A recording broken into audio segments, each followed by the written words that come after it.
Allow me to share with you my vision for the university. I envision PUP to become the pioneering and leading national polytechnic university in the 21st century. With a national polytechnic university status, it will bring more opportunities for the university to further strengthen its academic programs and improve organizational performance as an institution for higher education. In pursuit for this vision, my mission for PUP is for it to recognize its catalytic role for national development.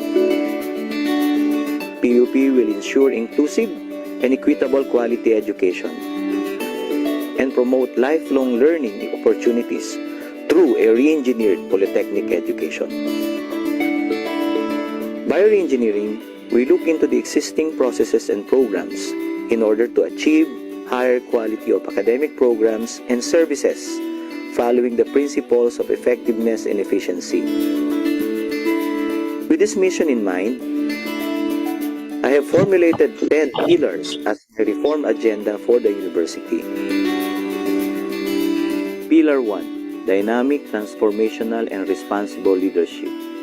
Empower academic and administrative leaders by following the core principles of good governance to create collective growth and unity. Here I would like to highlight an innovation by introducing the development of an integrity management plan to assess, plan, and implement anti-corruption strategies that will secure the institution against corruption and abuse. Likewise, asset management and resource generation will be aggressively pursued to ensure productivity and finance the implementation of the plans and projects for the university. Pillar 2. Responsive and innovative curricula and instruction.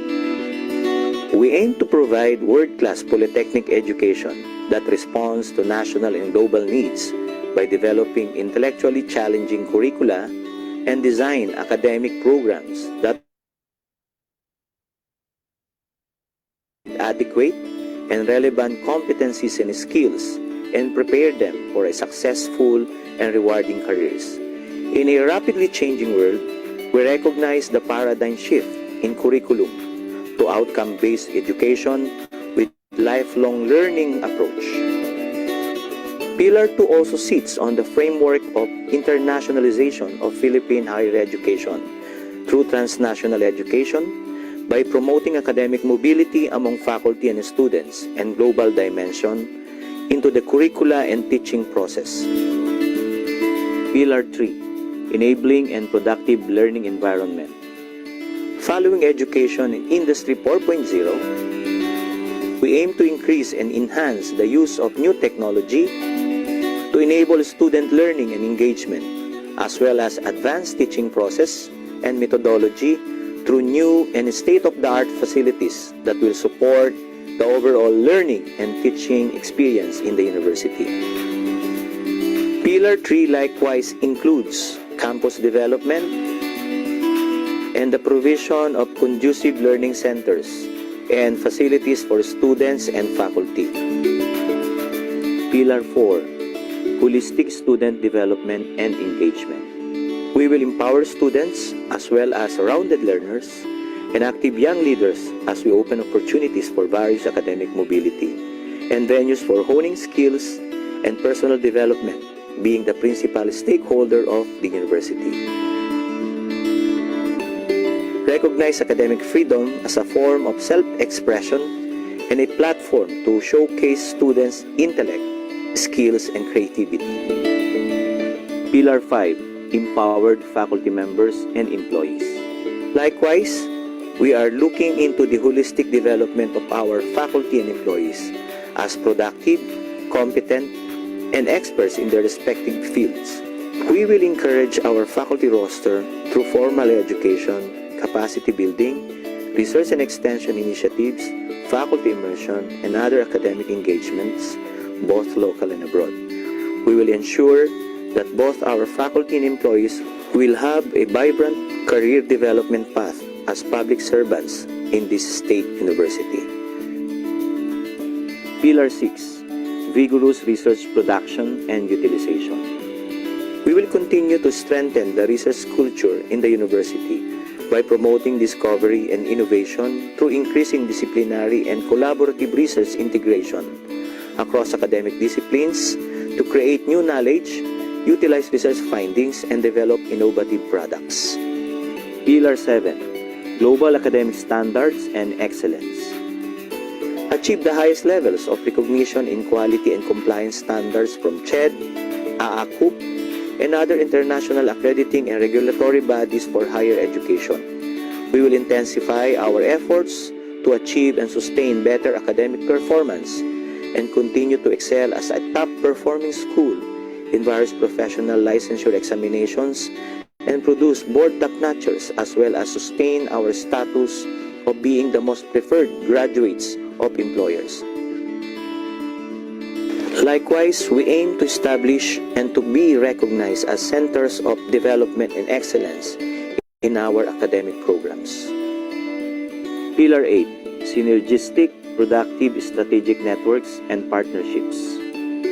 Synergize and forge strategic linkages and partnerships across all sectors of society and the global community in line with the overall plans and programs of the university.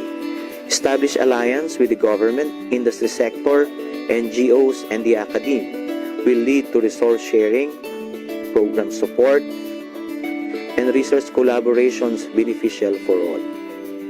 Pillar 9. Active and sustained stakeholders engagement. Harness a healthy and harmonious organization by empowering all its stakeholders, both internal and external, through open communication networks, consultative and participative undertakings, and team-building activities, recognizing that all stakeholders can greatly contribute towards the betterment of the university. Pillar 10. Sustainable social development programs and projects. Expand access to education, knowledge building, and information dissemination through sharing of expertise and resources for community development. Support inclusivity approach and education by embarking on Education on Wheels, which aims to bring access to education closer to communities, following the principle of no one will be left behind. As the University of the People, we should bring the university closer to their hearts to serve their needs and extend assistance in mainstreaming public service.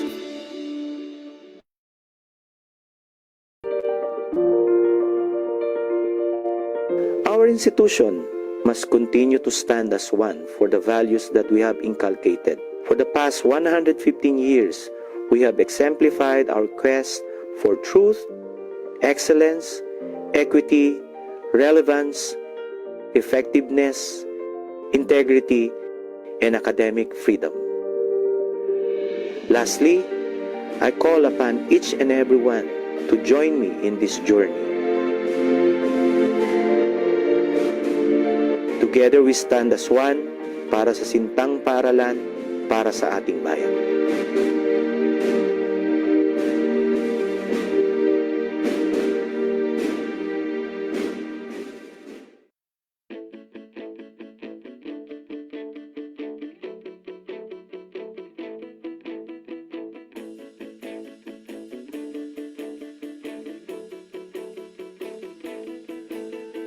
Hi, I'm Engineer Florinda H. Oquindo, Director of the Alumni Relations and Career Development Office.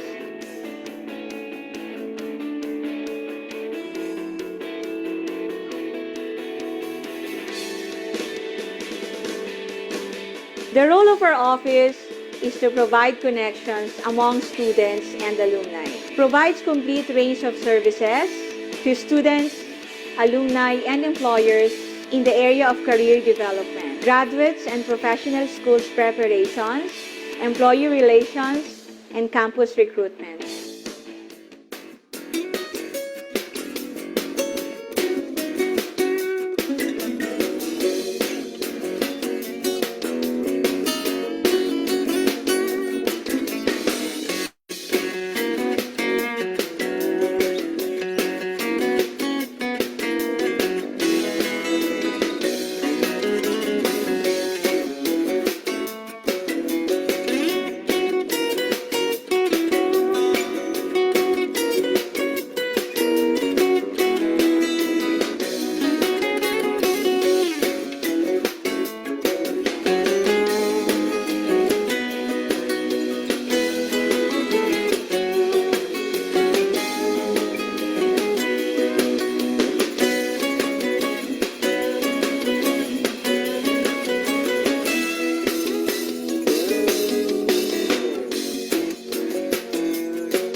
love the graduates of PUP. They're not only fun to work with, but you can rely on them. They are very, very dependable. PUP graduates are persevering. They do not give up on challenges. The more they learn, the more they become subservient, humble, and grounded. Reason why we prefer the BEP graduates is the fact that we notice that they have a common denominator. You see, whatever happens, they still work. Even if it's raining, they still come to work. You give them additional tasks, they'd accept it. They are resilient. Very passionate aside from being resilient, because we can see that they're very dedicated with their job, and we've seen a lot of PUP graduates not just in one department. They turn out to adapt very well and adjust well to our company here in the Philippines. They're productive employees and they stay with us for a long time. Integrity and ethics, drive for results, intellectual capacity, and adaptability. So when we hire PUBians, they have this kind of competencies. Of course, they're very intelligent people, responsible. Responsible in a sense because whenever we meet these graduates and we ask them what are their future plans, they would always come up with answers like helping out their family, or because I'm done with school, I'll help out another sibling. So you would know already that these kids, even before they actually embark on certain work, they already have goals in mind where they will help another sibling finish school or at least support the family. They're not maarte, no? Whatever you give them, they know that if it's for the purpose of the job, they will do it. And so they have, they're the ones that survive the challenges of work. They don't shirk away from responsibilities. They're the type who, whatever the job requires, they're up for the challenge.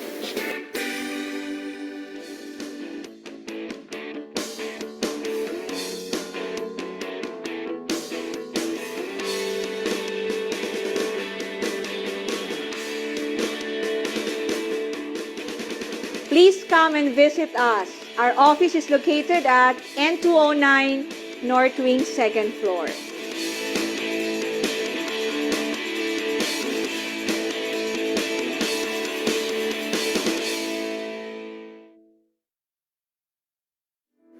Ang problema at suliranin ay sangkap na ng buhay ng isang tao.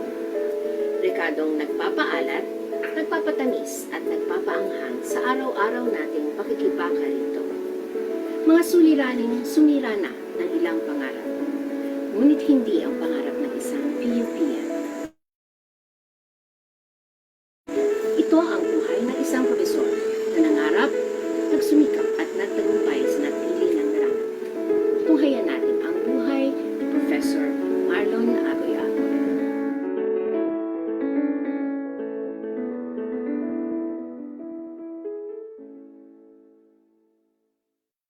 Hi, ako nga pala si Marlon Agoy-Agoy, kasalukuyang guro dito sa Politecnico Universidad ng Pilipinas, 34 years old. Lumaki ako sa Sama at masasabi ko yung kabataan ko napakahirap kasi lalo na nung panahon na nag-aaral ako sa probinsya, kailangan kong maglakad ng 3 kilometro ang layo bago marating ang eskwela ka. Hindi pa sumentado yung mga daan. Kailangan namin maglakad kahit na maputik yung daan para lang marating yung eskwela ka. At kadalasan, dahil kailangan kong pagulin yung oras ng klase ko, kadalasan hindi na ako nag-almusal, papakaaga, kahit walang laman ang sigura ko, tapos napakalayo pa ng lalakaran ko. Kaya doon pa lang ramdam mo na yung hirap eh. Pero hindi naman ako nanunumpat sa magulang ko na, kasi hindi ko rin naman masisisi yung mga magulang ko kasi talagang wala naman talaga.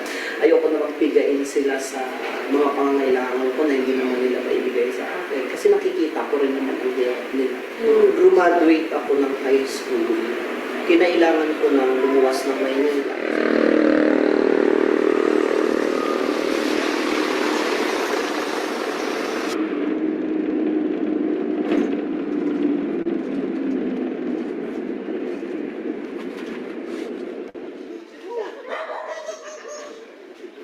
Nung dumating ako dito, ang unang problema, yung titirahan ko.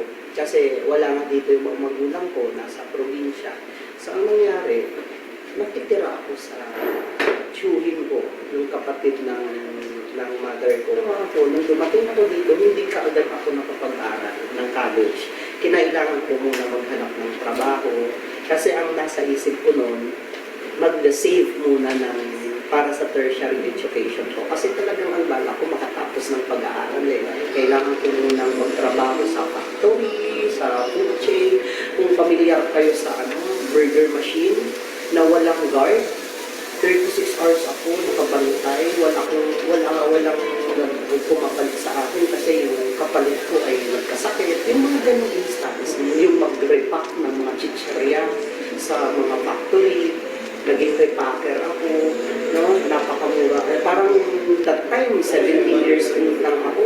Noong 2001, nagkaroon ng magandang balita. Magandang balita siya kasi nung time na yon si President Gloria Macapagal Arroyo naglabas siya ng programa, yung President Gloria Macapagal Arroyo Scholarship.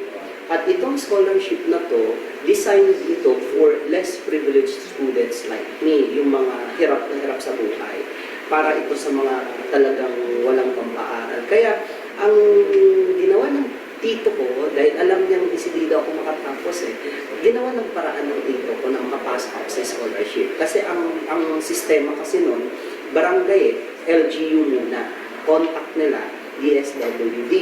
So ayun, ang ginawa ng tito ko, nagpunta siya ng barangay sa Valenzuela, sa usap niya yung kapitan doon, pinagpasa ako ng mga requirements doon.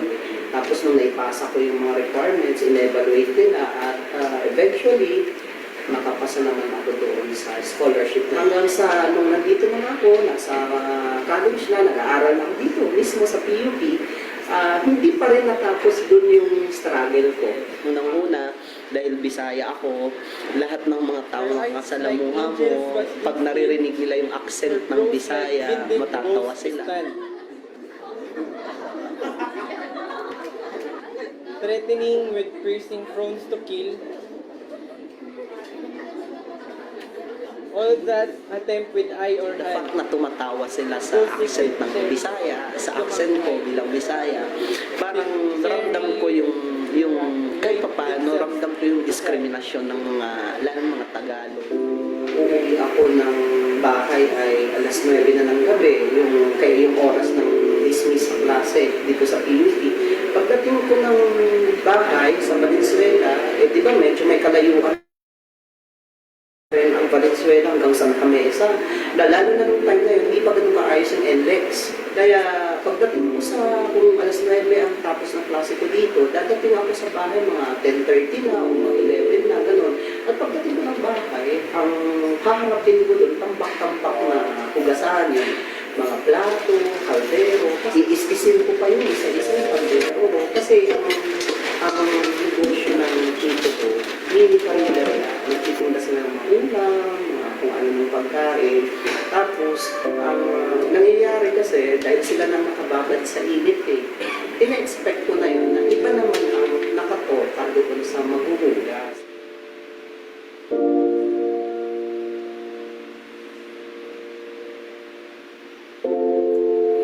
Grabe ang hirap ko. Kasi pagdating ko dito sa PUP, isipin nyo yung nakikinig ka sa klase, nakikinig ka ng turo ng teacher mo habang kumakalamang sigura mo. Grabe ang hirap yun. Kasi gusto ko bang kumain, hindi ako makakain kasi ang takot ko. Baka hindi ako makauwi sa bahay namin sa Venezuela kasi sakto lang yung pamasahin. Relationship of various types of audiovisual materials as well as their individual position in the learning process.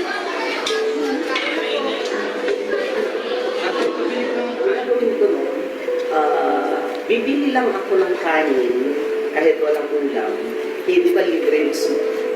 Libre yung soup sa mga sa kantin dito sa PUP. May lasa naman yung sabaw. Diba? So, parang sabi ko, mairaos ko lang. Ate, pwede ko makain ng sabaw?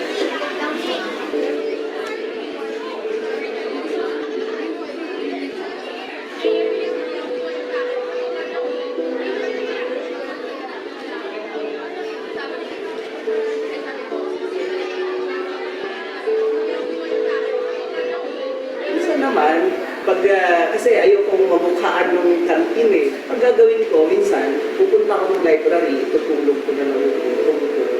Tapos, pag-gising ko, kailangan ko nang pumasok sa next period, next class ko. Marami ang nagtatanong kung ano nga ba ang kwento ng PUP. Ang hindi nila alam, ang kwento ng PUP ay ang kwento ng mga kabataan. Ayoko sana kasing sabihin na magna cum laude ako, graduate ako na magna cum laude kasi ayokong isipin ng mga PUPians na napakatalino ko. Kasi graduate ako magna cum laude hindi dahil sa matalino ako, kundi dahil hardworking ako, determinado ako, at lalo't higit may faith ako sa taas. Kaya sabi ko nga sa mga estudyante ko, pag nakaramdam ka ng hirap, huwag agad magrereklamo. Kunting hirap, huwag agad magrereklamo. Kung kinakailangan gawa ng paraan para masolusyonan yung problema, gawa ng paraan. Hindi ko naisip na sumuko. Kahit na ano man ang naranasan kong problema, kailanman, kung ano man ang gusto kong ma-attain, ano man ang gusto kong maabot, paghihirapan ko yun, hindi kailangan ako susuko. At hindi vocabulary yung lista ng reality. Tunay na minsan ang buhay ay tila isang pagluluto.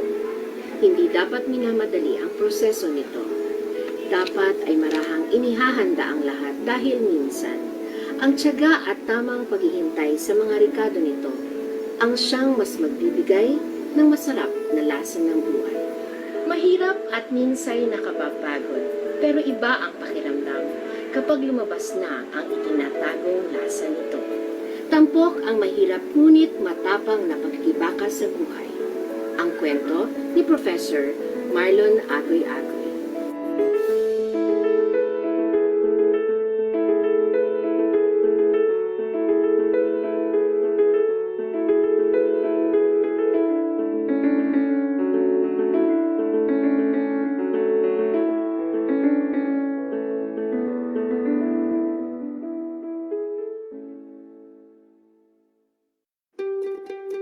Noon pa man, malaki na ang naging bahagi ng mga kababaihan sa lipunang Pilipino. Kaisa sila sa marubdob na paghahangad ng kalayaan ng ating lahi. Kabilang sila sa paglinang ng ating makulay na sining at mayamang kultura. Kasapi sila sa pagtataguyod ng mga adhikain ng kapwa mamamayan at sa pagtugon sa mga pangangailangan ng lipunan. Katuwang sila sa pagtuklas sa mga larangan ng agham at medisina. Kapanalig sila sa pagpapairal ng batas, karapatan at katarungan para sa lahat. Kabahagi sila sa paglilingkod sa bayan at sa pagpapanatili ng demokrasyang Pilipino. Sa paglipas ng panahon, hindi nagmaliw ang kanilang pag-ibig sa ating inang bayan. Mga kababayan, ito ang alay ng mga kababaihang Pilipino para sa bayan. Tumayo po tayong lahat at sabay-sabay nating awitin ang pambansang awit ng Pilipinas.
Okay, good morning. Good morning everyone. Kumusta po kayong lahat? Good morning to all faculty and officials of PUP. Welcome to our March 2024 Balik Sintang Paaralan webinar series. Kumusta ang mga scholar ng bayan? How's the start of the second semester? Naka-enroll na po ba ang lahat? Maybe many of our participants today are graduating this second semester. So all I have to say to you is just stay focused on your goals, lalo na yung mga talagang masigasig sa pag-aaral. Can I get a heart reacts, guys? Ating mga participants, please nakiusap talaga. Okay, good morning to our speaker. Good morning to the faculty. Meron po ba tayong mga faculty who are with us this morning? Meron po ba, Kenneth? I can't see it on my end. Meron po sir, may mga faculties po na nakita ko.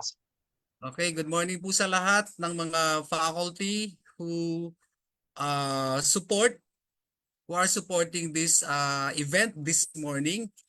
By the way, I'm Engineer Lito Mahagway, the outgoing Chief Alumni Relations Services of ARCTO and currently the chairperson of Computer Engineering Department in the College of Engineering. I am happy to be your host for today's webinar, and I am sure you'll find this session interesting and enjoyable.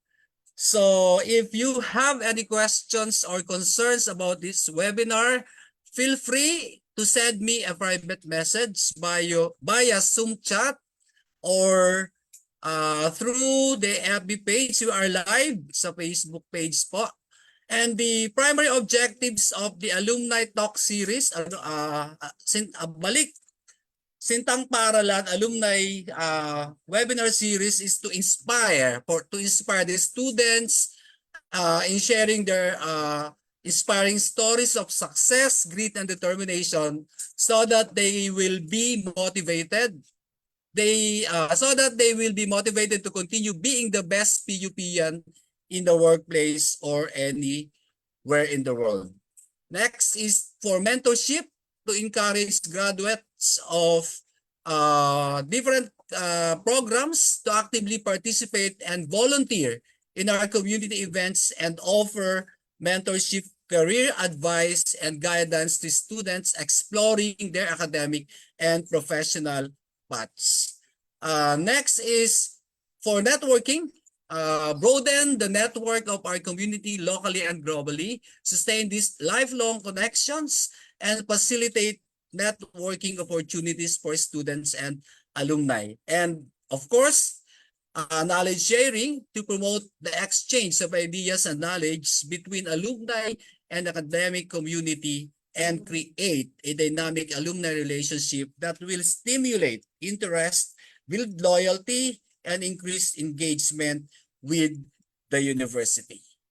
So our speaker will talk about the topic adversity quotient, a career guide on how to turn difficulties into opportunities. Yung inspiring stories kanina ni Professor Marlon Agoy-Agoy, kahit na nagdaan sa sobrang hirap when he was still a student, now inani na niya yung kanyang what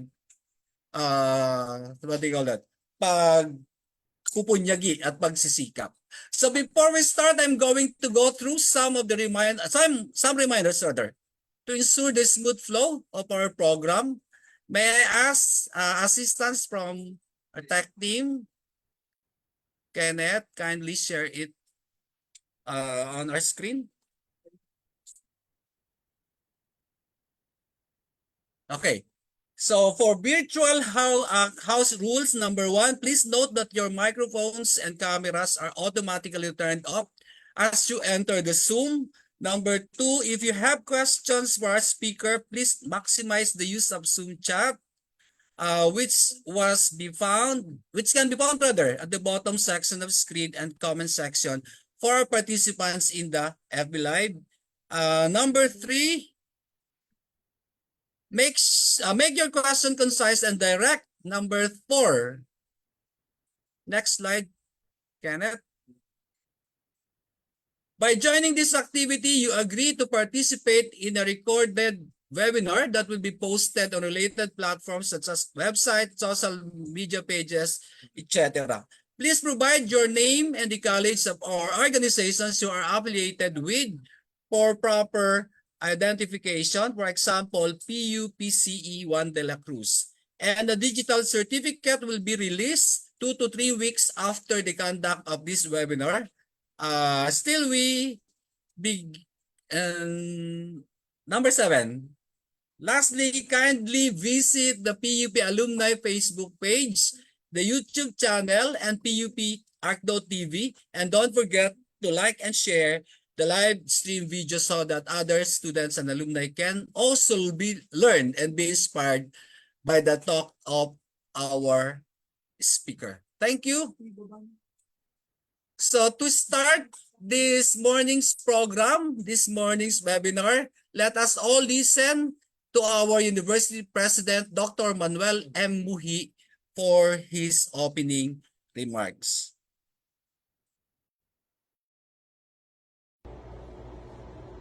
A pleasant day to everyone, to our university executive officials, VP Tom Testor, deans and directors, department heads, ABP Floro Quindo, OJT coordinators, fellow faculty members, and to all our guest speakers, and most importantly, to our beloved students. Welcome and thank you for attending the Balik Sintang Paralan activity. Thank you to ARCDO for organizing and hosting this event, which provides a great opportunity for the university to continue to engage with our alumni. Our alumni, as stakeholders, will always play a critical role in fostering a culture of excellence at our university. Their voices are very important and significant in pointing us in the right direction, being key contributors to their respective industries. And we recognize their roles as our university's ambassadors.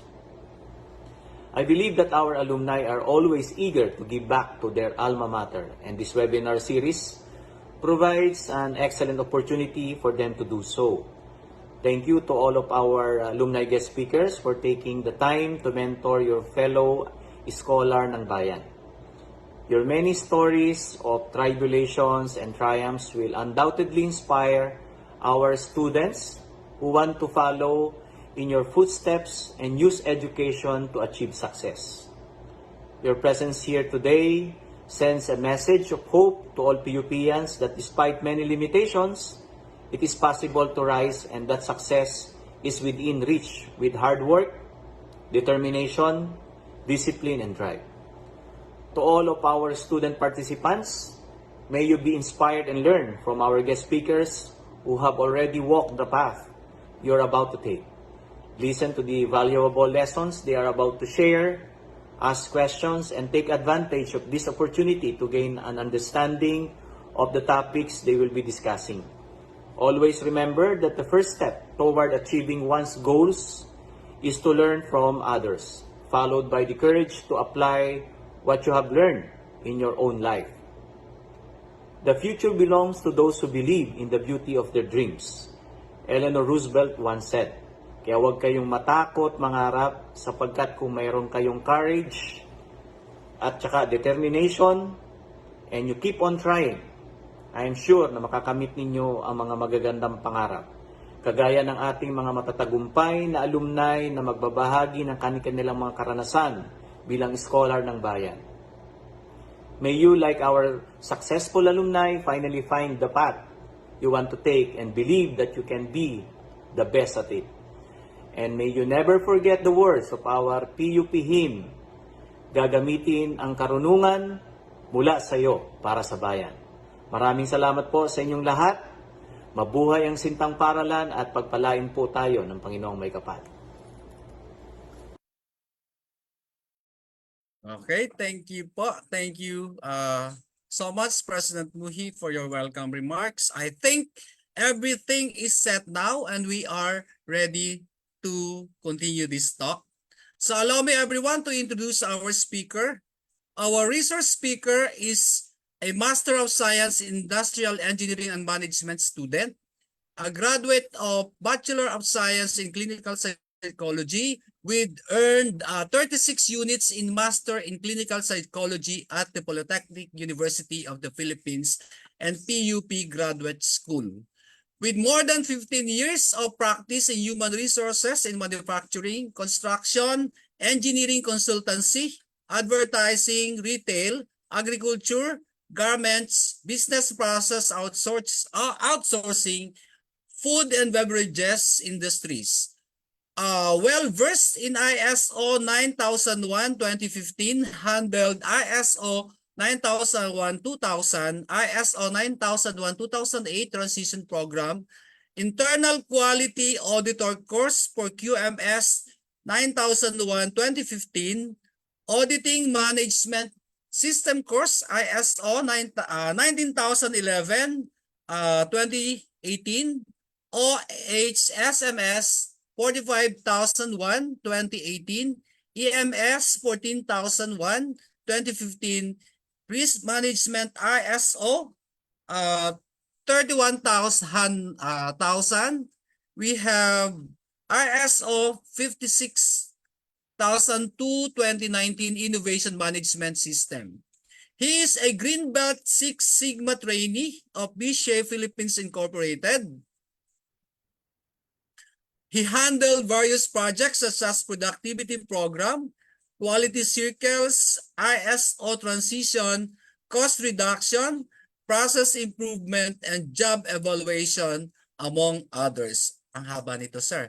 He acquired international copyright grants to teach various subjects matter such as adversity quotient, business process improvement, green scorecard, measuring learning effectiveness, HR transformation, and leadership sustainability, among others. For his corporate experiences, throughout his career, he served in various roles, HR roles, including training manager at the Moment Group, F&B Resto, HR lead as the Everrich Technology Incorporated, a BPO gaming support, training and OD specialist at Sterling Paper Group of Companies, HR at Loxon Philippines Incorporated, engineering, building management system, fire safety and alarm detection, glass and alumni panel. A junior HR manager at Agri Nurture Incorporated, export of Buku Juice Produce, local distributor of high-grade agricultural products. HR head at Eurotiles Industrial Corporation, HR supervisor and SSGB project at B-Shape Philippines Incorporated. This is a semiconductor company. HR officer at PowerSite and Science Incorporated, advertising school, restaurant construction firm, and HR specialist at Fashion Freedom Incorporated, HR officer at Virtual VideoNet Incorporated. This is a master franchise of Video City and more. Haba, sir. Ladies and gentlemen, please join me in welcoming Associate Professor Mr. Rodel M. Angkot. Please give sir a big round of applause. Sir, take it away. Good morning po. Sir, I think you are muted. Thank you very much, Engineer Rolito. For our participants, can you hear me clearly? Paki-heart react na po tayo. Let me see. Yan. Sir, Wala naman po kayo naririnig na feedback from my end. Okay, good. Wala, sir. So, first, I would like to thank our PUP alumni and ARCDO, to Engineer Rolito Mahagway for accepting this invitation. Then, and to Sir Kenneth, who is here to back up with the technicalities. Now, I'll start my discussion with presenting you my slides. Now, so just in case Florindo lang po, no? Ogimba, who is our director, is also in our present. Okay. We also acknowledge our director, no, sa ating ARCDO alumni, to all Yes, sir. faculties as well, to our officers and admin of the Polytechnic University of the Philippines. I also would like to give acknowledgement to my class as well, to BA Political Economy, to my students, no, also in PUP Santa Rosa, because currently I'm teaching both main and Santa Rosa branch. So right now po, no, let's proceed sa ating discussion so that we can I can present to you a lot more when it comes to adversity quotient. So there is this one particular quote that I really love that came from Peter F. Drucker, no. Sabi ni Peter F. Drucker, siya po ay isang father, no, ng modern management. Ang sinasabi ni Peter Drucker is great advances in any field, no, rarely came from a single discipline. Ang sabi ni Peter Drucker is, in order for you to become an effective professional, kailangan daw mas meron tayong hybrid doon sa profession natin. So parang ang sinasabi po ni Peter Drucker is that mas maganda sana if we have hybrid of thoughts, no, of hybrid of specialization. So just kaya po, no, kung makikita ninyo yung background ko, ang career ko po, nag-graduate ako ng clinical psychology, nag-human resources po ako for 15 years in managerial capacity. Then bigla rin nag-hybrid pa, no, sa industrial engineering and management. So parang there's a good mixture, no, when it comes to my career, very challenging as well. Naghalo ang behavioral sa technical sa systemic. So may darating kasi sa time ninyo, sa career ninyo, as time goes by, na for example, nag-graduate na kayo, may makakahiligan kayong school of thought or school of practice. Sa case ko po, na in love ako sa ISO. ISO is a global standard at sana, no, bilang estudyante, you'll be able to attend a lot of seminars when it comes to ISO. Kasi po, no, advantage yun when you apply to different companies who are already ISO certified. PUP is an ISO 9001-2015 Quality Management System ISO certified. Ito po ay isang global practice. This is a management system. So, sabi i-relate ko to sa sinabi ni Peter Drucker, no, na even if you have your specialization, engineer ka, accounting ka, political economy ka, HR ka, nasa social science ka, psychology ka ng PUP, maganda na hina-hybrid din natin yung ating kaalaman sa ibang field or aspect. Kasi ang gusto lang sabihin ni Peter Drucker dito, kapag meron kang specialization at in-apply mo sa ibang field, no, doon usually nagkakaroon ng discovery. No? So I would like to encourage our participants who are right now, kahit sa faculty natin, kahit pa konti-konti, no, we practice yung lifelong learning. Yung lifelong learning, ito po yung ating term na we should not stop, no, in learning, and also we practice self-directed learning. Self-directed learning is tayo po yung nauuna. Mahilig tayo dapat magbasa, dapat updated tayo sa mga nangyayari, no, globally, sa mga global practice, etc., etc. Now, the topic that we have right now is adversity quotient. Before I discuss with you what adversity quotient is, may papakita po muna ko sa inyo pagdating sa career. The title is how we can turn yung different difficulties into good opportunities. No? You are looking right now two separate figures. No? Yung nasa left side, at yung sinasabi natin yung normal thoughts pattern, no? Yung logical pattern. For example, graduate po ako ng psychology, practitioner ako ng HR. Kapag may isang kumpanya po na nagkaroon ng problema sa human resources, masasagot ko siya. Okay? Pero pag may problema pagdating sa accounting and finance, tapos hindi ko siya pinag-aralan at hindi ko siya specialization, hindi ako makakasagot doon sa problem na accounting and finance. It is because yung normal thought pattern ko, yung current knowledge ko lang, is nasa restriction ng human resources and psychology. Malinaw po. Yan.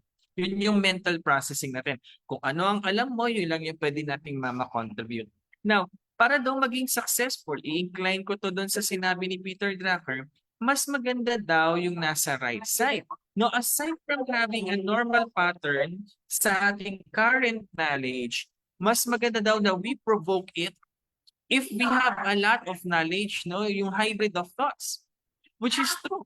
No? Meron nga po kaming kasabihan, meron akong naobserbahan lang rather na bakit pagdating sa practice namin sa human resources, bakit very few lang ang nakikilala ko na general manager? Kasi naintindihan ko na in order for you to become a general manager, dapat alam mo ang general function ng organization. Kayo rin po mismo. Kunwari, BS Chem ka, license ka na ng ECE, you cannot become a general manager or president of the organization if you do not have the general knowledge or function of the operations of the company. So ganyan po siya. I'm hoping you are still hearing me clearly, no? Kasi nasa loob po ako ng faculty. And we have right now the General Assembly as well. So, meron din po tayong tinatawag na program logic model. Sa program logic model po, tatandaan niyo po ha, kasi ito po yung magiging spark natin later on when we discuss adversity quotient. Sa program logic model, logic models are graphic way to organize information and display yung ating mga strategies or thinking. So para siyang infographics, no. Pero si logic model, no, it's a normal thought pattern that I want you to encourage to adapt. Kasi sabi ni logic model, if you have the get or result, kunwari, no, on your level, Sir D, gusto ko maging gusto ko maging manager na accounting and finance kasi right now I'm taking BS accountancy. Pag naging CPA na po ako, ito yung career development ko. So yung result na gusto mo makuha, yung get na part, yun yung maging manager na accounting and finance. So sabi ni program logic model, magsimula ka sa right side ng get results and then you think doon sa kabila, which is the do and strategies. Oo. Di ba tayo pa nagbabasa from left to right? Pero dito sa program logic model, kailangan mo from right to left. You need to identify first kung ano yung mga results na gusto mo and then you go back, what are those steps? What are your strategies for you to get the result? Okay, so yun na yung ganun na yung first step sa program logic model. Sabi ni program logic model, the following naman are the steps in creating a theory of change. Kasi kung meron kang gustong makuha at meron kang strategy, kailangan magbabago ang status quo mo, no? So, paano yung pagbabago ng status quo? For example, balik tayo doon sa accountancy. Kung ang entry position mo is accounting staff, dapat magbago yung career development mo in future for the next 5 or 10 years for you to become a manager. At para magbago ka, kailangan mong mag-aral, kailangan mo ng maraming experiences, kailangan mo ng maraming challenges sa loob ng organization kasi it's very difficult to promote someone nang walang nalalampasan na challenges. Kaya nga sabi din ni Engineer Lito kanina at saka doon sa presentation natin, yung challenges we should welcome in. No, the more challenges that we have or facing, the more we become better in our performance or the more we become a better person, in the future. So, kanina we have the results. That's the first step. Now, identify mo muna yung result. And then second is to identify the strategies. Now, for the third step, dapat meron kayong underlying assumption. Ano yung underlying assumption? Diba meron na kayong strategy? Pag ito ba ay ginawa ko, ito ba ay magpo-produce ng resulta na ikaka-promote ko sa career ko? Going back doon sa sample natin kanina. Okay, so dadagdagan na ng isa, diba? May result, may strategy. Now you have to identify the underlying assumption. Sa larangan ng Industrial Engineering and Management, meron kami tinatawag na SIPOC, no? Supply, Input, Process, Output, Customer. Ulit, Supply, Input, Process, Output, Customer. Now, papatingin nga ako sa mga participants natin sa chat box. Yung makaka-chat ng sinabi ko what SIPOC is all about, makaka-receive ng kauna-unahang presentation material natin ngayon. Tingnan ko ha, 5 seconds. Ano ang ibig sabihin ng SIPOC? Tingnan ko sa chat box, yung magchat-chat, bibigyan ko ng mga special materials. Ayan. Aside from this one na aking pinipresent ko sa inyo. What is SIPOC? Let me check nga po. Na-discuss ko na kanina. Supply, Input, Process, Output, Customer. Okay. Pa-check. Let me check your input sa ating chat box. Ayan. So good, no? Very good. So for those who have answered but what SIPOC is all about, no, you will receive immediately this presentation material. So wag ninyong kakalimutan, wag niyo pong kakalimutan ang ibig sabihin ng logic model, no? Meron tayong gusto sa career natin. What are those strategies for us to achieve those strategies? Yung nakikita ninyo na pinipresent ko sa inyo right now, these are the actual na ginawa ko because currently ako po isang consultant po ng different companies. Kaya ang itsura po ng aking bahay ngayon, kung makikita ninyo, this is my apartment, no? Nakapaskill din po talaga yung program logic model, no? It was done ng year 2022. The intention is for me, kasi nga meron tayong career development, no? For me to practice properly my consultancy, because I already have my own consultancy company, ang tina-target ko dyan is for me to achieve 1 million net, no? 1 million net of sales when it comes to helping out or getting projects from other companies. Kailangan na-visual nyo po, nasusulat, nakikita yung mga gusto nating makamit sa career development. Kasi po, very tricky ang ating utak, no? Ang mga bagay na hindi natin nakakabisado, hindi natin na nagagawa. Kasi paano mo gagawin ng isang bagay if you are not seeing it, na yung plano mo, if you are not memorizing it. So tinutulungan tayo nito ng program logic model to always be to be mindful and for us to be reminded of what we are targeting. Sa kaso po natin ngayon, as a students, isa lang naman yung gusto natin, no? Magkaroon tayo ng trabaho, magnegosyo, kumita. So, ngayon pa lang, as early as now, whatever the year that you are, pag-isipan na natin ano ba yung mga gusto natin makamit in the future. Okay? So, get result, tapos what are those strategies? So, if you're looking at this program logic model that I have, may mga flowchart dyan. So, sinasabi lang natin ngayon is, if you already have the idea, you can turn your idea into an executable action plans, and it should follow the SMART principle for it to become realistic. Kanina, ang sabi natin ay SIPOC, Supply, Input, Process, Output, Customer. You should take a further learning about SIPOC, but you also must understand when it comes to goal setting, anong ibig sabihin ng SMART principle. SMART principle means specific, measurable, attainable, relevant, and time-bound.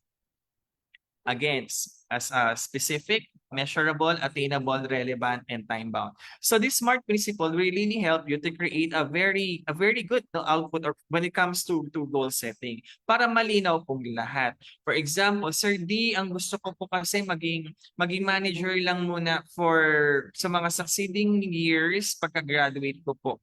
No? Pero anong klaseng manager? A manager ba na align sa course mo pagka-graduate or manager ng ibang position pero malayo sa ating course? So, kasi po, maaaring mangyari din na pagka-graduate natin, mas inuna natin yung mga available na job. Kasi karamihan po nangyayari yan sa BPO pero hindi siya align doon sa ating career. So, what usually happen is, sometimes nakakalimutan din natin kung ano na yung napag-aralan natin sa kurso natin dahil hindi natin siya nagagamit doon sa in-applyan natin na posisyon. Malinaw po. Now, meron pong technique doon para at least well adept ka pa rin doon sa kurso. So, kung napasukan mo sa BPO, call center, kunwari agent ka, tapos ang task mo is to encode, communicate with the clients, no? Yung customers na kung ano man kung company na yan, mag-take for this study, no, you still could to attend seminars na relevant doon sa career mo. Para even if, no, ito yung medyo hindi naintindihan din ng iba, so even if malayo ang trabaho mo doon sa napasukan mo, pero kailangan mo magtrabaho for you to earn first, you can still update no whatever you have learned dito sa undergrad natin. Attend ka lang na attend ng seminar. Marami po yung mga free seminars as well, no? Wag na wag po kayo bibitaw na wala tayong matutunan per month or per year, no? Naging stagnant tayo, hindi natin siya pinag-aralan. Kasi for sure, darating din ang araw na mag-a-align din ang career mo doon sa kung ano mo yung pinagka-graduate mo before. Sabi ko nga sa inyo, no, kanina, sabi ni Peter Drucker, it is nice to have a hybrid of thoughts. So kung hindi man aligned yung trabaho mo doon sa pinaka-graduate mo, makakaisip ka. Na ako, I guarantee you 100%. Makakaisip kayo niyang new discovery, new idea, new findings. Kapag ginamit mo yung theories, principles, lessons that you have learned from your undergrad doon sa current mo na trabaho sa iyong professional. Now, in order for you to execute it, kailangan mo malaman kung paano ginagawa ang program logic model. Now, again, meron siyang step-by-step. You get the result, ano yung mga strategies. So first, ang pinaka in-depth niyan no, sa program logic model is the SIPO principles. Saan ka magsisimula? Supply, input, process, output, customer. Yan.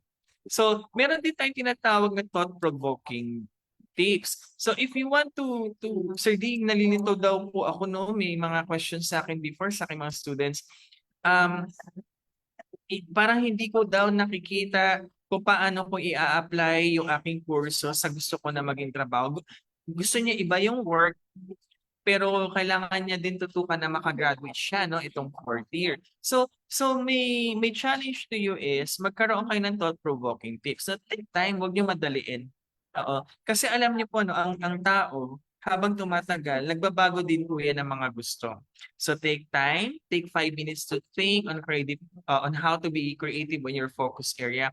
If you feel like may part kayo sa bahay na pag doon kayo nakaupo, komportable kayo, gawin nyo. If you feel like sa park, sa lagoon, sa gym ng ating school, if you want to focus on, punta po kayo doon. Yan.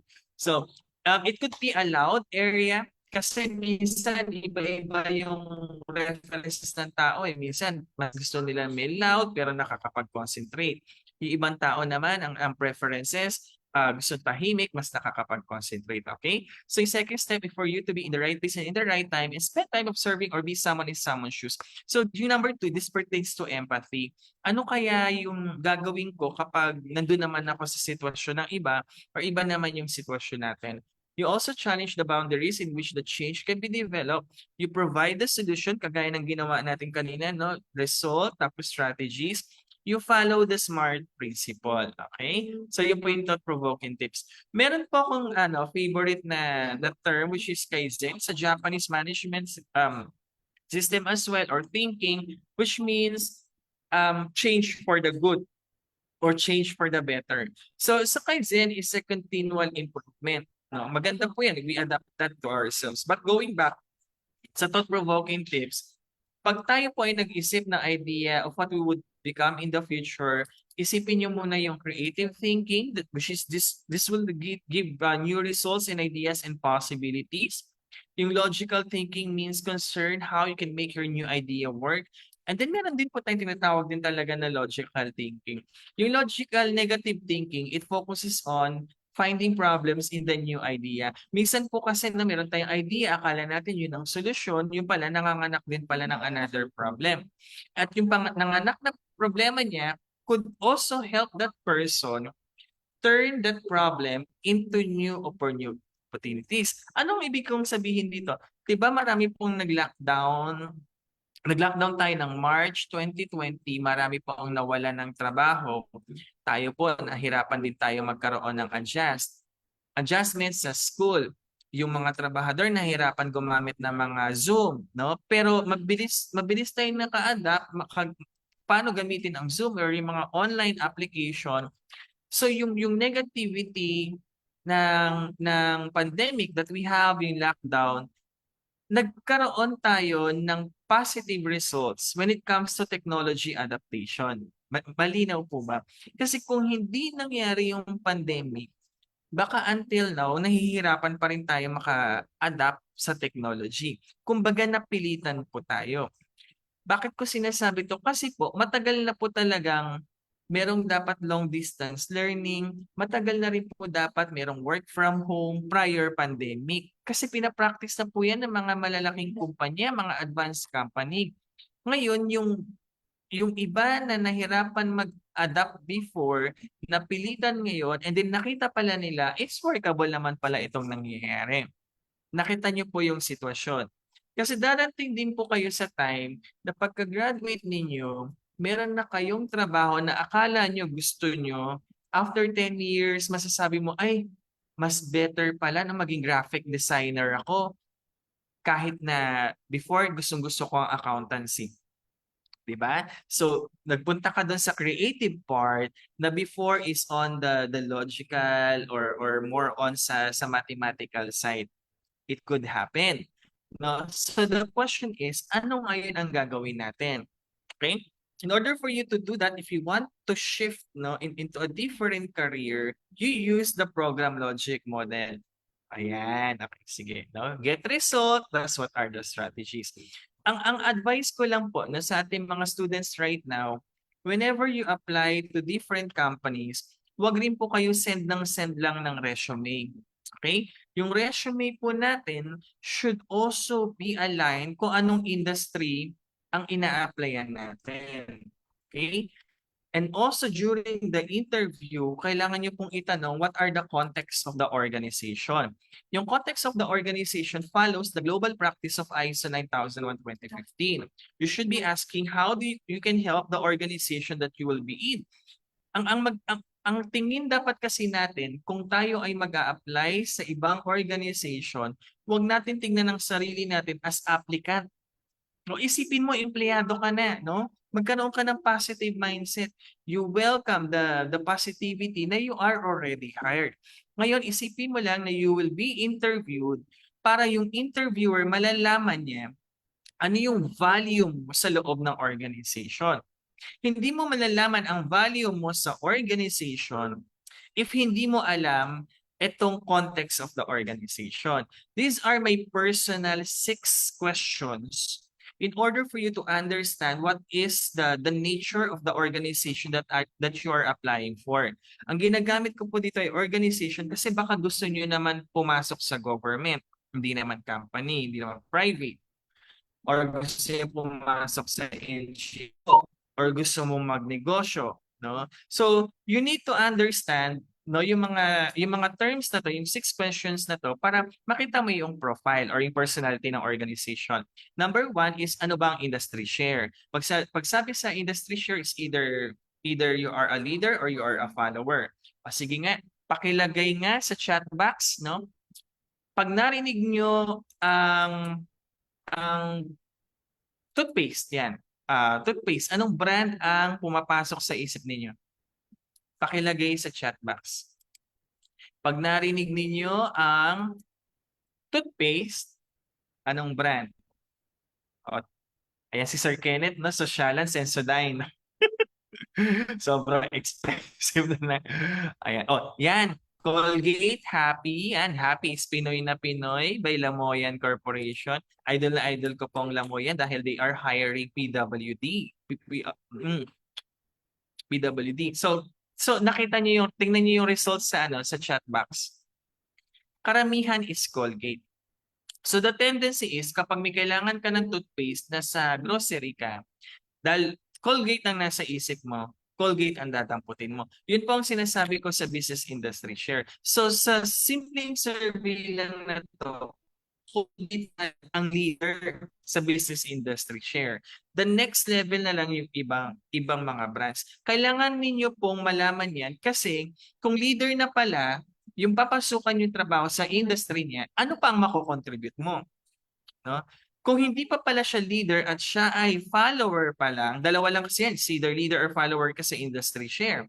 Kung ikaw ay follower pa lang, like for example, si Happy, no? Dahil konti lang ang sumagot ng Happy, ito mas maganda siyang sagutin kasi mas makikita mo ano yung magiging contribution mo, ano yung magiging goal mo kay Happy. So syempre, pag nag-apply ka, ma'am, I can help the organization na maging leader si Happy kasi po ngayon, pag nag-survey ako, ang sinasabi po ng mga consumer is Colgate na naintindihan po. So, pag tayo po ay mag-a-apply, aralin din natin yung organization na ina-apply natin. Then you need to understand the business model of the organization. Yung SIPOC na sinabi ko na supply, input, process, output, customer, that is the business model. No? In simple term, isipin nyo palagi paano kaya kumikita ang kumpanya. Mula sa raw materials, paano ba siya nagsisimula sa proseso niya para kumita. Yan lang yun. Yung VMCB also need to understand ano ang vision, mission, and company values and targets ng organization. Madalas makikita niyo yan na nakadisplay sa kanilang mga opisina, no? Kailangan mabilis ka. Pag nabasa mo na agad yung vision, mission, and company values, isipin mo na agad, Sir D, ano kaya yung ano kayong magiging contribution ko bilang empleyado na. Huwag niyo isipin na aplikante kayo, ha? Isipin niyo empleyado na kayo. Para pag upo niyo pa lang during interview, confident na talagang kayo na yung uupo doon sa posisyon na ina-applyan ninyo. No? Para makita niyo yung value. No? Huwag kayong matakot. Isipin niyo na ano pa ba yung mako-contribute ko doon sa organization. Then, how do you market or endorse the product? Ano yung strategic plan, yung short-term, mid-term, and long-term? At ano yung risk mitigation and business continuity plan? For others na hindi maintindihan pa for the meantime, because we only have a very short discussion right now, kunin niyo tong 6 na yan, i-research niyo yan, and then that should be your question doon sa interviewer. Pwede niyo pong tanongin ng interviewer if medyo malabo. Diba? Kasi the end of session, during the interview, you are allowed, no? You will be asked, no, kung meron kayong question or wala. Okay po? Yan. So basically, I would like to encourage you sa ating mga students or even if faculty who would like to, in the future, have their organization, magkaroon ng sariling company or kahit consulting company. Tingnan nyo na po itong format na to. No? You should be asking ano ba ang vision, mission, strategy, key result area, yung ibig sabihin ng KRA. Yung Q1 means quarter 1, January, February, March. Quarter 2 is April, May, June, etc. etc. Ano yung mini-measure ng success natin? Yung SMART na usually sa KPI, nagpa-follow yan ng SMART format. Ano yung feedback review, initiatives, and yung ating values sa loob ng organization.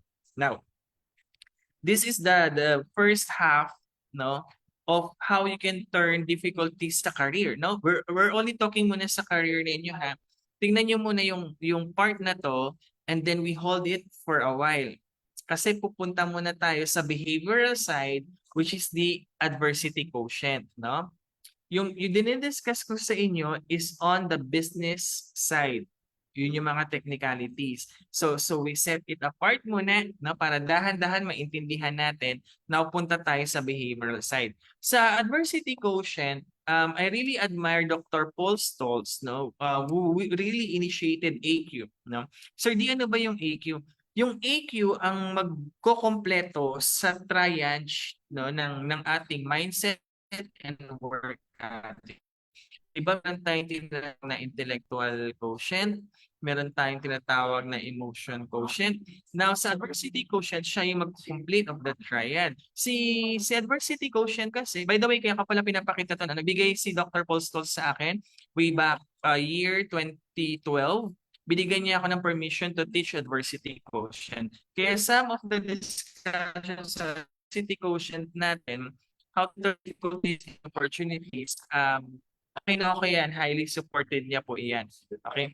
Adversity quotient means, di ba, may mga nababalitaan tayo ng mga Korean actor, Korean artist na nagpapatiwakal, no? So, alert lang naman, trigger warning lang po, no? So, sa kalagitnaan ng kanilang popularity at yaman, bigla lang bumibigay. So, ang question naman din sa kabilang banda, bakit naman may hindi popular, may mga mahihirap, ang dami-dami nilang challenge sa buhay, pero nagiging successful? Nabalitaan niyo po, no, yung estudyante na anak ng farmer last year na ang dami niyang offers sa Harvard University, no, yung mga top schools around the world, no? Ang problema na lang ng student na yon is yung funding niya to go there, no?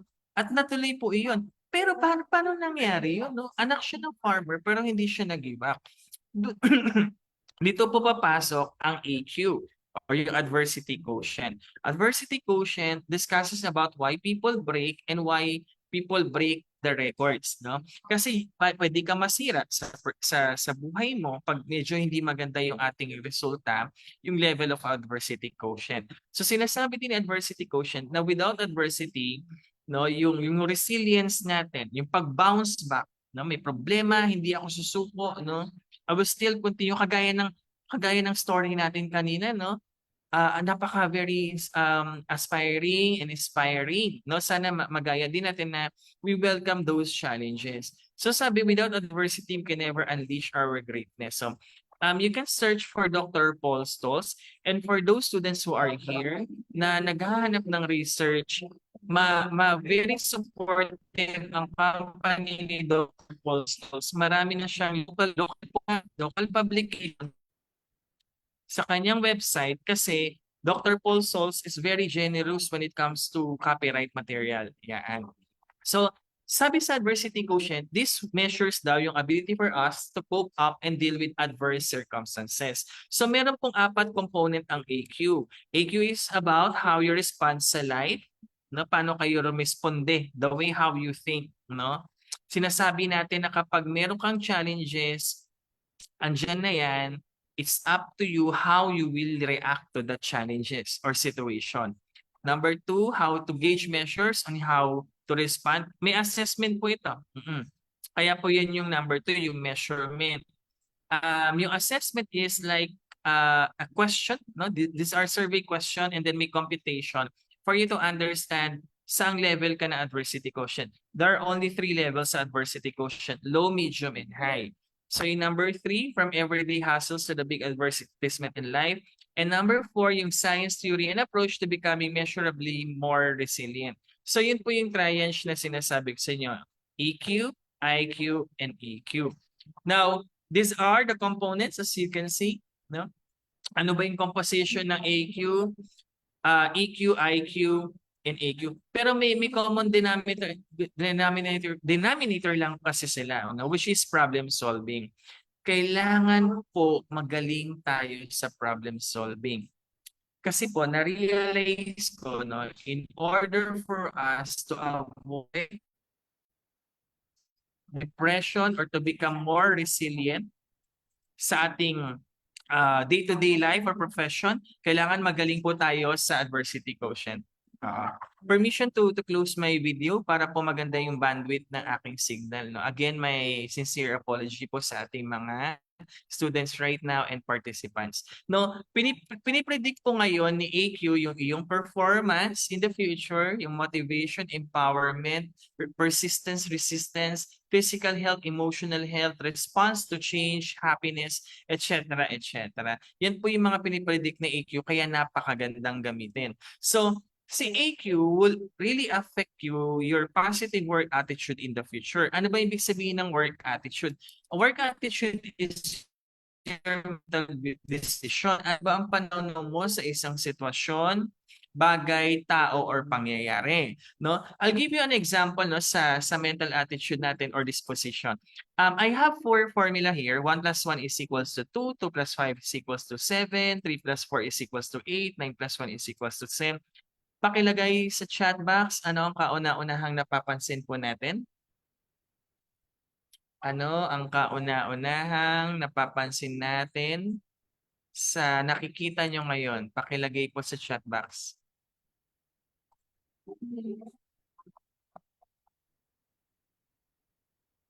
Okay.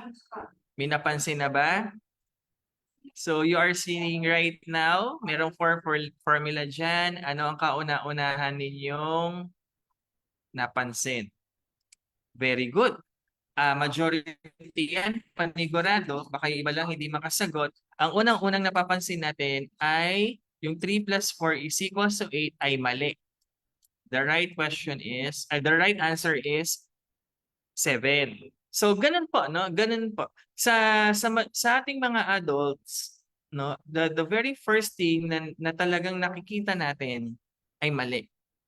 No, sa company, pag pumasok na kayo, you will face a lot of people na critic. Sa 10 ginawa mong tama, magkamali ka lang ng isa, wala ka nang nagawang tama. Ganun po talaga yon. So the fact na ganito talaga, kasi kayo mismo napansin nyo rin na ganyan, whenever you are being criticized in the future, lalo na sa kumpanya, or kahit ngayon, no, na-criticize tayo ng ating professors, na ating classmate, tanggapin na natin yun. Huwag na tayong mag-resist, no? Although we will prove to them in the future, kung ano may na-criticize natin, we will prove them na mali sila. Pero we have to be accepting. Kasi pag hindi natin yan tinanggap at nag-resist tayo, dadalihin natin yan sa bahay, sa pagtulog, kasi nga, kinokontra natin siya. Yan. So, what I want you to do is to change your mindset.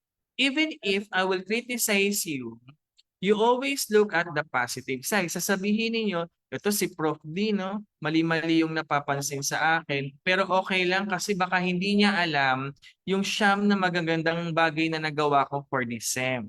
Ayan. So, pwede nyo rin akong kausapin, for example, or kahit sino man, na ma'am, baka pwede nyo naman din pansinin, or sir, yung mga magagandang nagawa kong bagay. Kasi it's also a good practice to face the person and communicate your thoughts as well. Yan. So, ganyan ang itsura niyan, ha? Dapat magkaroon kayo ng positive mindset na you turn the external event, no? And think properly, no? Manage your emotion, manage your control, because the way how you respond to that situation or people would really reflect the outcome. Okay. Yan. So, I'll give you, dinagdag ko lang dito sa aking presentation on how you can take criticism. Kasi these are the things that you will also be facing sa challenges ninyo pagdating sa corporate. Marami po talaga kayong makikilalang mga tao na baka hindi pumabor sa inyo. And these people are those who really, napakadami po niya, no? For example, mabait sa harap mo, backstabber sa likod. So you need to understand what is constructive and destructive criticism. Kapag kayo po ay nausap personally at kinutya ka, you welcome it because that is constructive. Pero pag pinahiya ka in public, now the intention is pahiyain ka, that is destructive. That is no longer criticism. Kasi criticism po is very productive. Okay? So now, we'll go back doon sa assessment na sinasabi ko sa inyo with Dr. Paul Stolz doon sa adversity quotient. May sasagutan kayo dyan na 30 questions. And this sa 30 questions, malalaman nyo yung score nyo in the end. And there are categories which are the core. Now, for example, ang answer ko, ang AQ ko pala is 102. So ano ba ibig sabihin ng core? Core control, ownership, endurance. Yung dimension kung saan ikaw ay tinitignan or mini-measure. For example, sa control, gaano ba kahaba, no? Pag yung perception mo, ano ang mangyayari sa mga susunod na bagay, no, or na steps. So sa bawat score mo sa core, no, may dalawang O dyan, makikita niyo yung heartbeat rate. So sa heartbeat rate, no, you'll be able to fit in yung interpretation ng score mo sa AQ. For example, ang score ko kanina is 102. So papalo siya dito sa taas na sometimes smooth daw yung aking pagharap, no, sa mga challenges, pero nagtitrigger ito sa larger setbacks ko. Okay? So there are only 3 levels sa adversity quotient: quitters, campers, and climbers. If you have a high AQ, ikaw daw ay climber, na-reach mo na yung pinaka-highest motivation mo sa buhay based doon sa Maslow needs, which is self-actualization or maybe esteem needs. Kapag camper naman daw, 95 to 134, this means nandito ka sa part ng love and belonging needs, no? You are satisfied na. Pero kapag ang score mo na is 0 to 59, you belong to quitters na.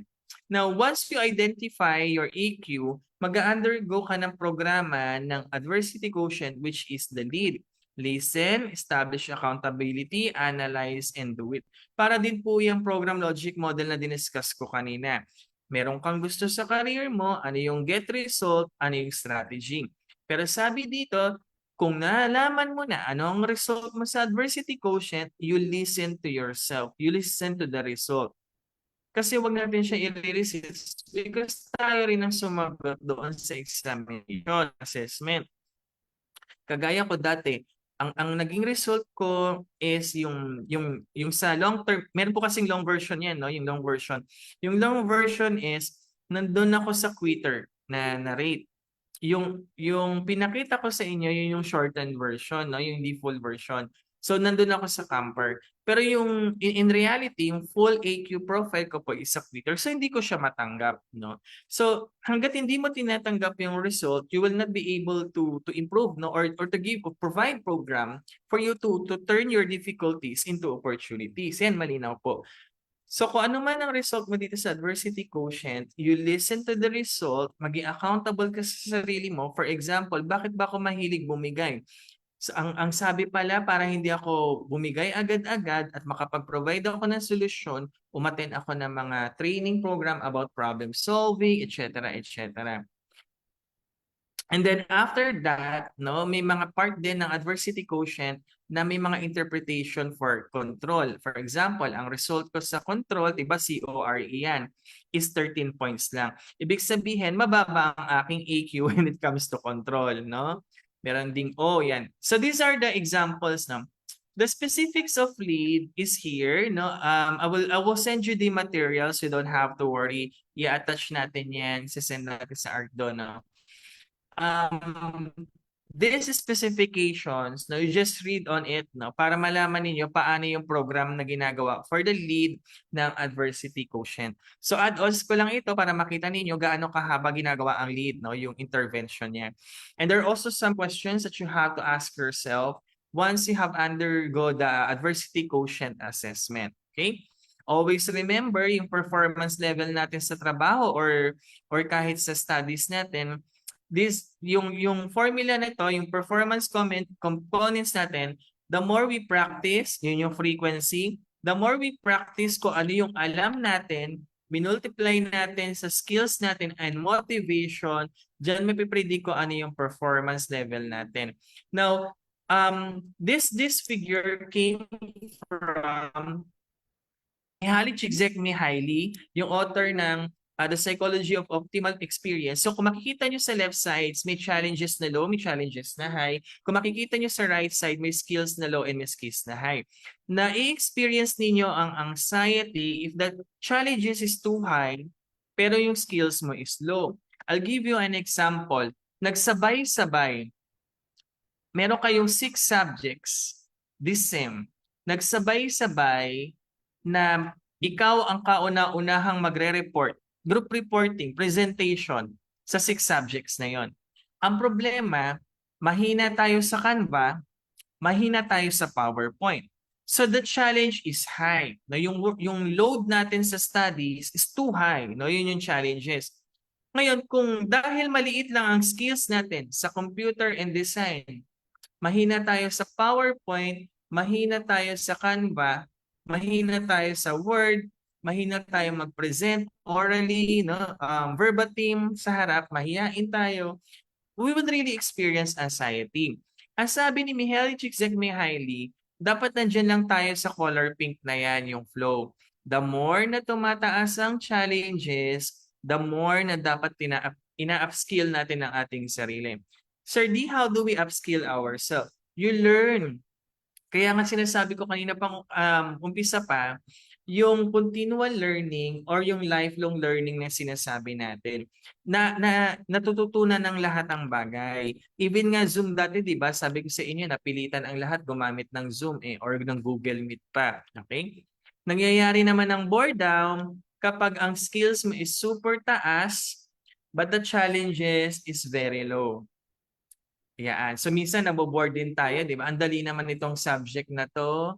Kasi ang challenge is super baba lang, di ba? Attend lang kami, ganyan. Hindi man namin ma-present, maipakita ang presentation skills namin. So sometimes naboboard din tayo. Ganyan din po sa organization. Kapag hindi mo magamit ang skills mo at mababa yung challenges pa, the tendency is for you to resign in that company. No, kahit pa mataas ang sahod. So, basically, I want you to look at this career planning process by Dr. Liptak and Magic Radak's model, no, yung career planning scene. What I'm presenting to you right now came from Magic Radak's model. No? Napakaganda niyan. So, kung meron kayong tatahakin na career and you may find it difficult or kahit may career na po ang iba, like sa ating mga faculty or for those who are listening, ano ba yung alam mo doon sa world of knowledge of work? Ano? Then you gather knowledge about yourself, maging aware ka, kaya ko ba tong aralin? May alam ba ako dun sa papasukan ko na bagong career? You learn about the occupations of interest, no? Interesado ba ako dito? Ano ba yung mga roles na yan? Gaano ba ka-effective yung career decisions ko ngayon? Again, paano ba ako gumawa ng program logic model? How do you plan your career? Marunong ka na bang gumawa ng SIPO? Yung plan or decisions mo to make it to turn out into a good solution, and how do you implement your plan? Okay? So one example yan, kunwari, sabi ko, di ba, ano bang alam ko sa knowledge of work? One example is yung HR operational functions, no? Sa career ko, marami po yan, marami kaming aspeto. Tapos gumagawa ako ng mapping, no? Galing sa model ng Academy to Innovate HR. Kung ako ba ay HR business partner, paano ba ako mapupunta doon sa OD head, no? In order for me to become OD head or OD specialist, marami akong pagdadaanan. This is only option 1. You can also look at another option, no? Sabi sa inyo, you create your framework and then you map on how you can attain that framework. Okay? Yan. Tapos, you also look at ano ba yung usual na ethical issues na nangyayari sa posisyon na gusto mong puntahan or career na gusto mong puntahan or specialization mo sa subject. You need to understand ano ba yung mga ethical issues or mga global practices kasi the time that you are being interviewed by the recruiter, ito yung pwede mong makontribute sa organization. Sasabihin mo, ma'am, sir, kasi po, diba marami tayong ethical issues na nangyayari ngayon. And these are my plans for the organization, and that's the reason why you have to hire me. And also, you look at saan ba yung usual na nangyayari na career doon sa a-applyan mo na posisyon. And then, I want you to create your own personal core ideation kapag kayo po ay nag-a-apply or if you want to shift your career. Ako, I always look at it na whenever companies are asking me to apply, I always tell them na to decrease capital cost para mag-increase naman yung value ko sa employer. Okay? So I also provided you how to pandemic-proof your future career. One is to identify how you would like to develop and grow your career. Get comfortable with liminality, meet your parents, teacher, mentors to discuss short and long-term goal. Alam niyo po, no, karamihan sa mga graduating students na nakikita kong successful agad, mahilig po sila makipag-usap sa kanilang professor, sa mga personal. Sir, kunwari, Sir D, out of topic po kami sa subject. Sir, di paano ko ba makukuha yung ganito? No? You should not be mahiyain if you want to talk to someone no, na mga older than you to help you out with your career path. No? Kaya tuwan-tuwa ko talaga sa mga students ko na kahit sa mga personal time kapag nagtatanong sila, Sir, di paano ko ba ma-apply itong natutunan ko sa actual job? Sir, di saan ba may mas in demand ngayon sa BPO?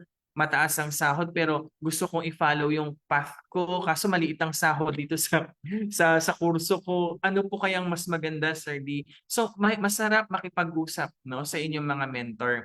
Fourth, expand your network within and beyond the school. To expand your network, the best practice is for you to be actively joined sa inyong mga student organization. Doon din po ako natuto. No? Doon din ako natuto at nagkaroon ako ng officership no, na position sa aming organization. Malaki po ang magiging impact niya not only sa inyong resume No, kasi pag tinignan na yung resume mo, may mga experience ka na how to organize events, no, how to communicate with professionals because yun yung ginagawa din natin sa school. Paano yung practicality niya? Nasa school ka pa lang, alam mo na ginagawa outside the scope of our studies, professional hands-on na yung ginagawa natin. And lastly, how to kickstart and plan in new projects. Okay? Always remember, dalawa na lang before I end up my discussion, no? You always put up the character and credibility. Ano ba yung mental and moral qualities distinctive sa individual and quality of being trusted and believed in. One more, no? Makikita niyo yung word pala na ikigai. Ikigai means a reason for being. So, internalize, no? If you want to change your career, if you want to pursue your career, ano ba yung mga gusto nyo? Second, saan ka ba magaling? Ano ba yung gusto mo ma-contribute sa world? At ano yung pwede mong masustain for you? You combine the passion, mission, profession, and vocation, then you will have the complete model for Ikigai.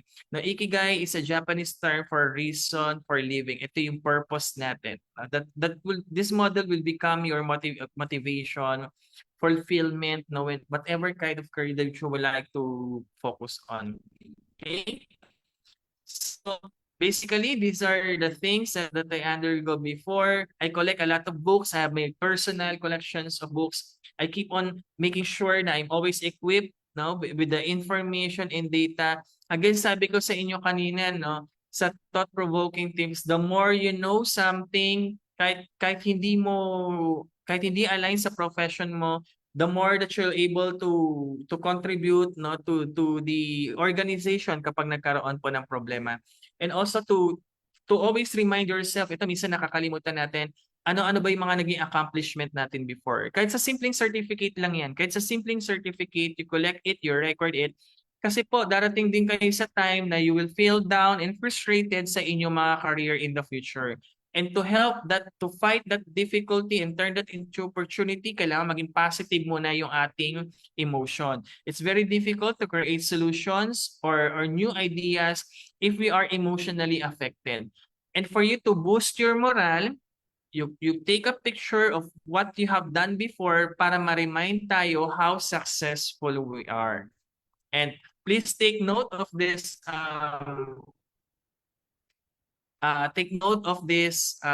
quote, no?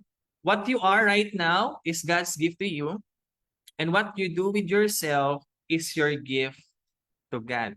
So whenever we are experiencing challenges or difficulties, isipin natin yung action natin should be aligned na sa ikatutuwa ni God yung ating mga action plans. Okay? So with that, I would like to congratulate everyone for finishing our discussion sa Balik Sinta webinar. And to our faculties, to our director, to ARCDO Engineer Rolito Mahagway, to Mr. Kenneth, to all our guest officers here sa faculty, maraming salamat po for having me. Thank you, sir. Correction, sir. I am the Chief Alumni Relations Services. Chief Alumni. Yan, Engineer Florin Oquindo, who is also the Assistant to Vice President. Hello, Engineer. Affairs and Services is our director in ARC. Ayan. Okay, thank you po. sir. Thank you so much. Meron po bang mga questions from our participants? May mga tanong po ba tayo? Any questions po, please send it to our chat box or you can just raise your hands.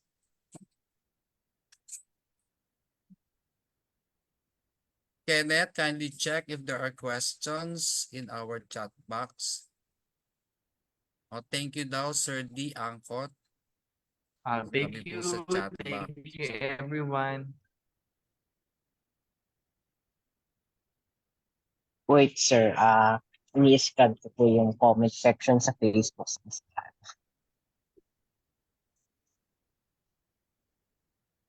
So while we are waiting, I would like to thank everyone who are here, most especially to my students sa PUP Santa Rosa at PUP Main, BAPE second year, no?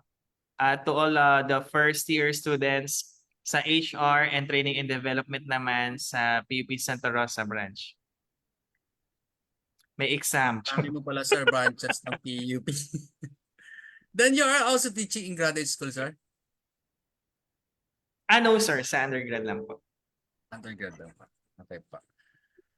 So while waiting for the questions po, we learned a lot this morning for Mr. Rodel Angkot talks about adversity quotient, a career guide on how to turn difficulties into opportunities.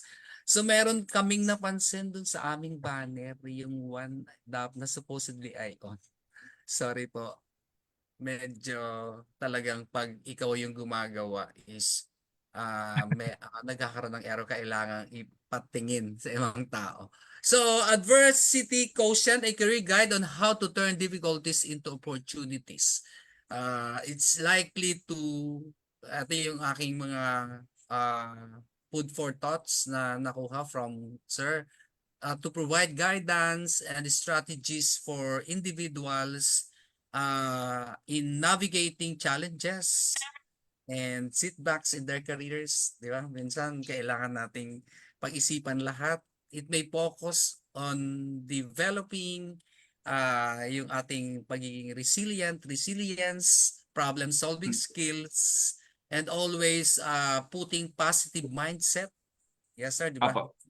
Yes, When sir. facing adversity. So, from time to time, we faced adversity sa mga workplaces. The goal of this is to help individuals not only overcome difficulties but also to use them as opportunities. Yes. We also learn yung ano ba yun kanina? Sipok. Sipok, sir, sa ano Yes. natin. Sa kaninang one of the topics ni sir. As well as the SMART principles, measurable, achievable, relevant, time-bound principle. So, magsiset tayo ng goal, i-define natin, and it should be a well-defined, achievable, and meaningful principle. Then, of course, one thing, before you enter into a company, lalo na yung sabi ni Sir kanina na kilala na yung mga products nila, kilala na si company, you have to create a business model. Yes. Business model helps us to make money daw.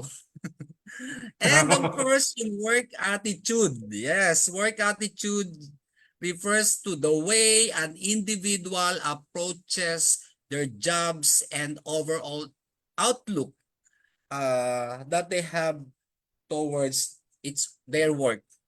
Yes, napaka-importante lalo na sa ating mga malapit ng graduate. Mag-work na tayo sa mga companies. We must be a team player, most especially, di ba? Kasi we are working into a common goal. So may mga questions po ba tayo from our participants? Sir, I think wala pong mga questions yung mga students So, na sir, ibig nag-participate sabihin, dito, sir. napakaklaro po ng inyong talk this morning. Mahiyain sila. Sir, may I add lang for Yes, sir. our students ha. To our dear students, no, when it comes to mental health, kasi for sure you will face a lot of criticisms then in the future or career. And in facing your career, do not be shy, no, or huwag kayong mahiya, no, to voice it out that you need someone to talk to. No. With all honesty, no, just to inspire you to share my story. Dumating din po ako doon sa part na yun. Nagkaroon ako ng confusion. Ang ganda po ng career ko talaga. Dire-diretso yan. No? Dumating ako sa point na suddenly parang bigla ako nag-shutdown. No? Bigla akong nagkaroon ng confusion. No? My friends are seeking out help. No? Di ko alam, meron na pala akong depression. Kasi very tricky po ang depression. You don't know, you're already experiencing na pala. No? Bigla ka na lang iiyak. Marami kang maaalala na nakakala mo or naipon siya, no? So dumating ako sa part na kailangan ko na talaga magpa-seek ng help, no? At hindi po yun nakakahiya to our dear students, no? And to all our participants who are here. The fact na humingi ka ng tulong, you are helping yourself out. It means mataas na po ang level ng inyong adversity quotient. Wag nating sarilinin, ha? Kasi na delikado din po yan, hindi natin alam kung ano ang po pwedeng mangyari. So, with all honesty, I was suffering, no, before, clinically diagnosed with depression. Na nagpa-check po talaga ako. Pero after ng depression, binigyan kasi, kaya sabi ko sa inyo kanina problem solving, no? Yun yung therapy. No? So I keep on attending a lot of training sessions. Attend ako ng mga technical program, ISO, Six Sigma.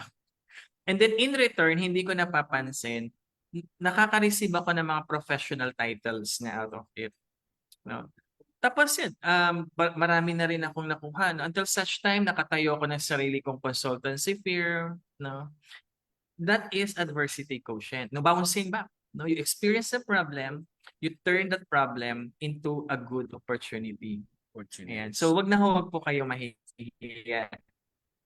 Yes, sir. Thank you so much for sharing your experiences about it. May mga na-encounter tayo ng mga estudyante, especially during pandemic or after the pandemic, na siyempre naka-box lang tayo before. Kumbaga, yung nakikita lang natin is tayo sa loob ng pamilya. Yes, sir. Wala tayong outlet ng ibang mga emotions natin. So, yan yung effect ng yan, yung sabi nating depression. And we love ourselves kung Yes. talagang we seek advice from the experts who can handle and who can help us overcome that is what do you call that? Etong tinatawag na depression. Ang hirap pag napag-usapan yung depression, parang nakakaya, parang loko-loko, gano'n na kaagad yung iisipin ng tao, may sapak na yan ng utak, something like that. But tayo rin sa sarili natin ang makakatulong para ma-overcome yung depression na yan. So thank you so much, sir, for sharing your time, your expertise, your experiences sa amin dito sa PUP. And we want to give you a certificate. Sir Kenneth, kindly share it to our screen, to the screen. Okay pa. Sir, I'll just read the text. Polytechnic University of the Philippines Office of the Vice President for Student Affairs and Services, Alumni Relation and Career Development Office. This certificate of appreciation is hereby given to Mr. Rodel M.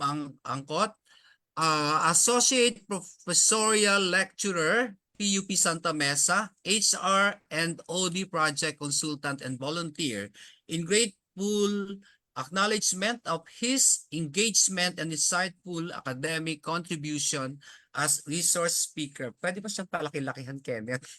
Imparting parallel knowledge and expertise on the topic adversity quotient, a career guide on how to turn difficulties into opportunities during the webinar series with the title Baliksintang Paaralan, the PUP Alumni Webinar Series held on March 18 today, March 2024 via Zoom and Facebook live stream. Given this 18th day of March 2024 at the Polytechnic University of the Philippines, signed Engineer Florinda H. Oquindo, the Director, and Professor Tomas O. Testor, the Vice President for Student Affairs and Services. We thank you, sir. Please accept.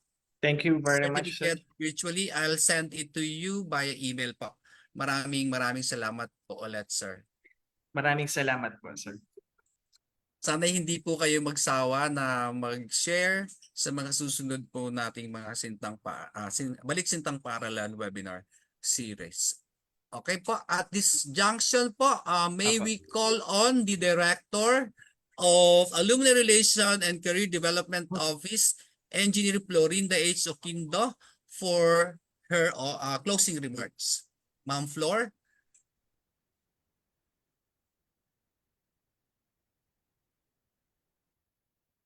Si Ma'am Flor ba is still here? Baka nasa meeting rin. Ma'am Flor, can you hear us po? Kenneth?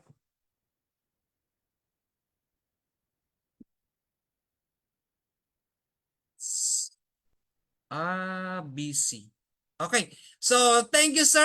In behalf of the Alumni Relation and Career Development Office, we thank you, sir, for sharing your expertise, your experiences, everything that you shared to us about this topic this morning. Maraming salamat po, and maraming salamat rin po sa ating mga estudyante and faculty who joined this morning. To all, thank you, sir, so much. Thank you po. To all participants, do not forget to answer the evaluation form posted in our chat box here in Zoom. Ipo-post pa lang po yung wait niyo lang po. Ipo-post Okay ko po. na po. Yes. And then photo po later. Upload Yes mo po. na Don't forget po to answer the evaluation form posted in our chat box here in Zoom and the comment section of our FB Live, FB page, for you to receive your e-certificate through your email. Kindly visit the PUP Alumni Facebook page and then like and share the webinar live stream video so that other students and alumni can also be able to learn and inspire from our webinar. Before we end po, pwede pong pa-open ng camera. Stop po natin, Kenneth, yung spotlight. Okay, sir. Spotlight. And open po yung camera for the photo op. We have more than we have 130 participants in the Zoom and less than 100 in the FB Live. Overall, sir, 6 slides, sir. Mag-start na po ako. Yes. Wait lang po, Start na po. Slide 1.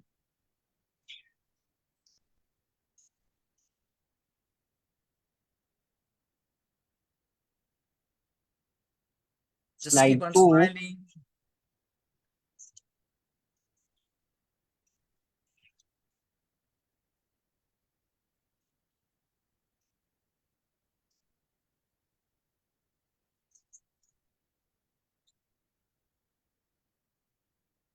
Slide 3.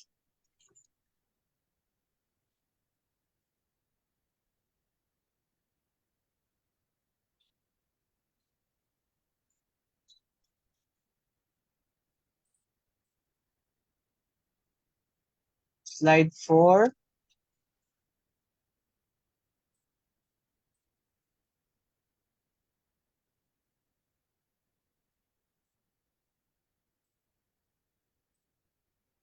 Last slide.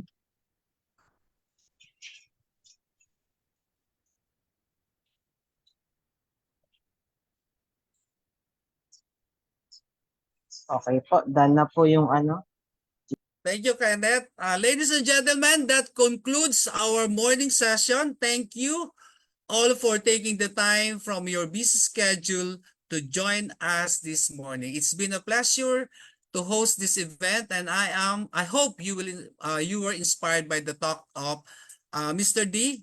Angkot. Once again, I'm Engineer Ulito Mahagway, your Master of Ceremony and your moderator for this event. God bless everyone and stay safe. Before we part ways this morning, let us all sing with enthusiasm the PUP hymn. Kenneth, kindly share.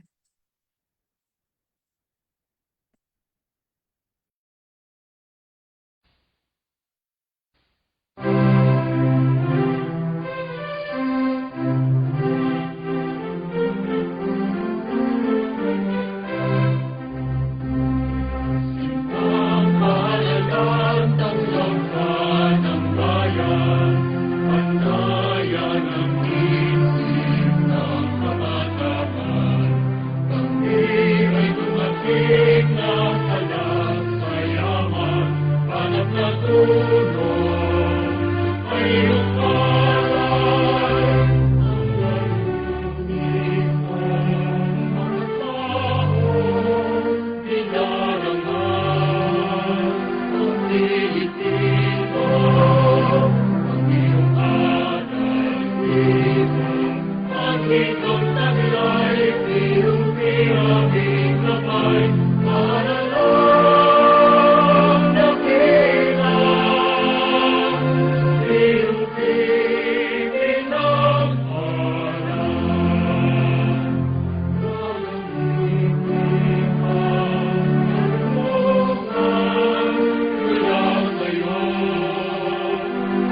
Thank you, Sir D. Thank you, everyone. God bless.